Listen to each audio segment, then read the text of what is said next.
বন্ধুরা, এখন সময় 5:17, অর্থাৎ সন্ধে 5:17। রবীন্দ্রনাথের ভাষায় বলি, গরু গেছে গোঠে ফিরে।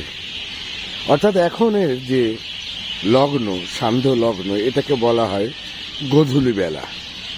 আর এই গোধূলি বেলায় গরু ছুটে চলে তার গোয়াল ঘরের দিকে, আর তার খুঁড়ের আঘাতে মাটির স্পর্শে ধুলো ওড়ে। তাই এটাকে বলা হয় গোধূলি লগ্ন বা গোধূলি সময়। তাই এখানে গরু নেই, আমি যে জায়গায় আছি আছে পাখিরা, তাদের কলরব। অন্যদিকে জল আর স্থল, অর্থাৎ আমি আছি গঙ্গার ধারে, জল আর স্থল কিচ্ছু বোঝা যাচ্ছে না আলাদা করে, কুয়াশায় আচ্ছন্ন। তাহলে এই সন্ধে গোধূলিতে যদি এই কুয়াশা থাকে, সকাল ভোরে কি অবস্থা থাকতে পারে সেটা সহজেই অনুমান করতে পারছেন। বলি, কানের পাশ দিয়ে অল্প বিস্তর হু হু ঠান্ডা হাওয়া বয়ে চলেছে।